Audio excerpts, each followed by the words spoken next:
Well, hello everybody. It is a beautiful day to bust some cognitive distortions. My name is Suzanne Swain, EDS, LMSW, and I'm a kid therapist in rural America down in beautiful Tennessee. Hey, Dolly. And today I want to talk about something grand. What's the grandest gesture you've ever done for someone? What is the most like, wow, I did that for someone? Maybe something you built or you made for a holiday or birthday. I don't know. But when I think of grand, I think of grandparents, right? You see, I did a little research. It turns out about 2.5 million kids in America, according to the census, that's back in 2021, are being raised by grandparents. And something that I saw this year, as I am meaning to talk to you all about my school year and some different things that come up. Yeah, folks, I had about half of my clientele being raised by grandparents. Well, why? Well, in rural America, a lot of times we have issues with substance abuse and that sort of thing. So, sadly, while their family is dealing with their substance issue, perhaps, or whatever the reason may be, although that was very common, the grandparents end up taking custody of kiddos, you guys. So raise your hand if you were being raised by a grandparent. If you're in a car right now with a grandparent, look over and smile and be like, well, hello. Yeah. So I want to tell you a little bit about my grandparents.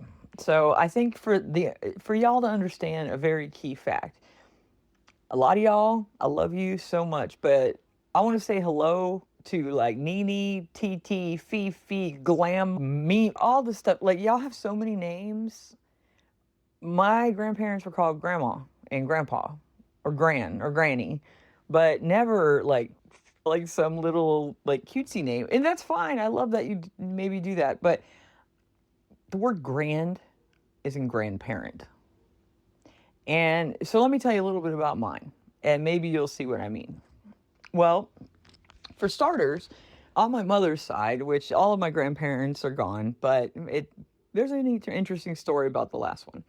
But in any case, my grandparents passed away when I was in high school, but they were really interesting people. My grandfather fought in World War II and earned the Purple Heart, and I always loved to look at his medals. And they had this little condo type of thing in a retirement home where I learned to play things like shuffleboard, which is amazing.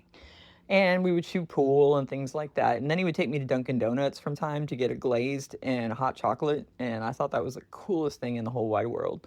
Sometimes I got sprinkles, and that was all right. So anyway, so that started my whole unfortunate obsession with Dunkin' Donuts. But they had little booths back then, and the waitress could kind of walk up through the booths. It was really neat. It was like a little maze. So he worked on fighter jets. And so the Blackbird, he worked on that for Pratt & Whitney aircraft, and ended up getting my mom a job when she was young as a programmer. She ended up being a computer programmer, which some of the work they did, it was very Hidden Figures. They ended up making WordPerfect. So that's really cool. So go mom. Any case, so anyway, when he came back from the war, he did a lot of mechanic type work and things like that. And he was married to my grandmother. Her name was Marion. His name was Henry. And Marion's really interesting. She developed polio when she was a child. Now, polio was a highly contractable disease back then. And what it would do is your bones become very weak and almost like spaghetti. And unfortunately, her left arm was completely limp. She wasn't able to use any of it. And it happened to her when she was young. And now you get vaccinated for that sort of thing and so on. So we most likely have vaccination for that. Although I think it's becoming somewhat controversial now.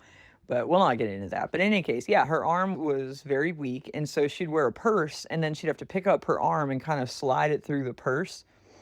And she loved Diet Black Cherry Soda. And she was diabetic, so she had to go sugar-free on everything. But she had this really good Diet Black Cherry, I think it was Shasta, drink back in the day, and put them in these really fancy cups. So that was a lot of fun. And we like to watch a lot of Jeopardy and Wheel of Fortune. So that was a lot of fun as a child. But in any case, my mom, though, so what about my mom? Well, when you have polio, it's pretty uncommon for you to have kids. It can be a problem sometimes. So the great mystery in our family is, was my mother adopted? Dun-dun. We don't know. My mom's gone. They're gone. No way to really tell. And we're not going to go through the cost of figuring all that out. But in any case, what was interesting about Marion is that she had a sister. Da-dun. And the sister worked in a baby ward as she helped to be like kind of like a midwife type of thing. And she helped to deliver kids. Well, after the war, there were a lot of kids born that needed homes and stuff. So we kind of wonder if maybe my mom was adopted. She didn't look like them. She didn't act like them. They were Germanic descent. And so they were like blue eyes and blonde. Mom was sort of olive skinned and had dark brown eyes and stuff. So I don't know. It's a mystery that we may never solve, but, always kind of interesting. So she was really neat, and she wore this beautiful double heart diamond necklace that was like just absolutely fascinating. It was beautiful, but she wore it every single day. And she's like, I never take off my good jewelry. So I think we have it in a safe somewhere. And I think about that pendant quite a bit. But really interesting lady, and raised my mom, and there was only one child in the household. So I found her to be a really interesting lady to talk to. She taught me a lot about etiquette and things like that. All right. My dad's side of the family. Well, this is interesting. I never met my biological grandfather. He passed away when my dad was a kid, unfortunately, and my heart breaks for him for that. And so my grandmother, she actually got remarried to a man named George. And he was a really handy kind of guy. In fact, they had a house that they decided to build in Alabama. And we're talking senior citizens, like Golden Girl style. Imagine the Golden Girls trying to build a house, and we're talking chopping down logs and planing wood in like piece by piece. Them. And he hired like one or two guys from around town. That was in a little town called Coleman, Alabama. What up, Coleman? So I spent a lot of summers at that house, but they literally built the house from the ground up when they were in their, I think, 60s. So very interesting. My grandmother, her name was Geraldine. She went by Jerry. Now, my grandmother passed away about a year ago, but guess what? She was 101. Yeah, just process that. She was 101. So, wow, Grandma. Now, the neat thing about my grandmother is this. My grandmother was from New York, and she used to like to call me Suzanne. And so she'd be like, oh, Suzanne, what are you doing? I love you so much. What's going on in school? Blah, blah, blah. And always Suzanne all the time. And my friend Amanda finds that to be really hilarious when I do my grandma voice. But she's like, oh, a chickpea is neither a chick nor a pea. Discuss type of thing. Well, she told me that when she lived in New York City before my father and my aunt were born, Auntie, she worked near Radio City Music Hall. And so one of the things she would do is on her lunch break, she always did like secretarial type work and things like that, and ended up working for the school board down in Florida where I'm from. And what she would do is during her lunch break, she knew where the Rockettes would hang out during their lunch break. So she would take her lunch break at the same time and go and hang out with the Rockettes. Can you imagine? And they were like all eating out of a lunch pail and just sitting in a big line. And she became friends with a bunch of Rockettes. So she used to talk stories about what those girls were like and what the world was from her point of view back then. And then they ended up moving to Florida. Now, she moved to Florida as a single mom of two, with two kids, two toddlers, basically.